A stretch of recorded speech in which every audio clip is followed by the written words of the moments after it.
Everyone, हम chapter number 9 के index question solve करेंगे। यस, फर्स्ट क्वेश्चन है define the principal focus of a concave mirror. Concave mirror, okay. तो आपको पता है कि अगर हमारे पास में रेज प्रिंसिपल एक्सिस के पैरेलल जाती है तो मिरर से रिफ्लेक्ट हुए बाद में वो एक पॉइंट पर कन्वर्ज होती है, तो उस पॉइंट को हम क्या बोलते हैं? प्रिंसिपल फोकस बोलते हैं। Okay, yes.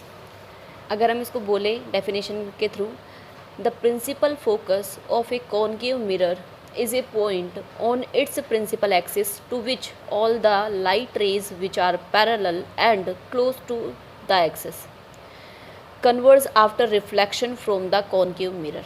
जैसे फॉर एग्जांपल अगर हम कॉनकेव मिरर ड्रॉ कर रहे हैं, ये कॉनकेव, यस, ये हमने कॉनकेव मिरर ड्रॉ किया है। ये प्रिंसिपल एक्सिस जो हमारे पास में पी को, एफ को और सी को जो एक्सिस मिलाती है वो उसको हम प्रिंसिपल एक्सिस कहते हैं।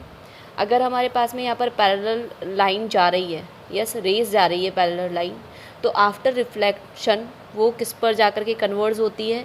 आफ्टर रिफ्लेक्शन किस पर जाके कन्वर्ज होती है? फोकस पर कन्वर्ज होती है, तो उसको हम क्या बोलते हैं? प्रिंसिपल फोकस कहते हैं। ओके, नेक्स्ट क्वेश्चन हमारे पास में, the radius of curvature of a spherical mirror is 20 centimetre, what is it's focal length.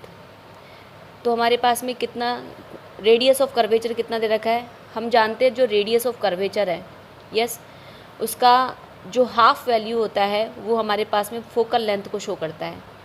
अगर हम कोई भी फॉर एग्जांपल अगर हम कॉनकेव मिरर ही ड्रॉ करते हैं तो ये हमारी प्रिंसिपल एक्सिस, ये इसका मिडिल पॉइंट जिसे हम पी कहते हैं, पोल कहते हैं, ये हमारे पास फोकस, ये हमारे पास सी।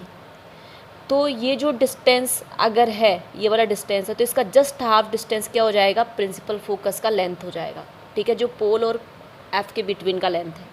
तो इसका आंसर कितना हो जाएगा? 20/2 = 10 centimetre. Yes, name, next question है, name a mirror that can give an erect and enlarged image of an object.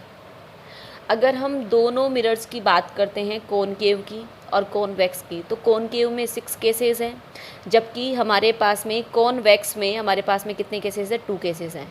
इसमें दोनों केसेस में जो इमेज बनती है वो हमारे पास में कैसी बनती है? ठीक है, डिमिश्ड बनती है, ठीक है। तो इसका तो ये कॉन्वेक्स तो हमारे पास रहेगा ही नहीं, और जो कॉनकेव है वो हमारे पास 6 केस में इन लार्ज इमेज देता है और इरेक्ट इमेज देता है। तो ये हमारे इसका आंसर क्या हो जाएगा? कॉनकेव हो जाएगा। यस, नेक्स्ट क्वेश्चन है, why do we prefer a convex mirror as a rear view mirror in vehicles. ये हमारे पास क्वेश्चन एक्सरसाइज में भी आया था। इसका आंसर अगर हम नोटबुक में से देखें पहले वाला ही, तो मैं केवल आपको रीडिंग करा देती हूँ इसका। तो क्या हमारे पास में अगर हम कॉन्वेक्स मिरर को रेयर व्यू मिरर की फॉर्म में यूज़ कर रहे हैं, क्यों कर रहे हैं? क्योंकि वो एक तो वाइड एरिया कवर करती है, वाइडर फील्ड कवर करती है, और सेकेंडली अगर उसका इमेज बनता है तो इरेक्ट बनता है, सीधा बनेगा तभी तो हमको वो दिखेगा भाई पीछे से कौन सा ऑब्जेक्ट आ रहा है या नहीं आ रहा है, ठीक है। इरेक्ट, वर्चुअल और डिमिस्ड। अगर बड़ा बन गया तो हमको वो कांच में तो वो पूरा बड़ा इमेज ही घेर लेगा, तो फिर हमको पीछे का और ऑब्जेक्ट्स दिखेंगे नहीं। इसलिए जो सारे के सारे ऑब्जेक्ट के इमेजेस दिखते हैं वो हमको कैसे मिलेंगे? डिमिस्ड दिखेंगे। ओके, तो a convex mirror is used as a side rear view mirror of a vehicle because a convex mirror always form an erect, virtual and diminished image of an object placed anywhere in front of it। Second इसका reason है, a convex mirror has a wider field of view than a plane mirror of the same size. Thank you so much.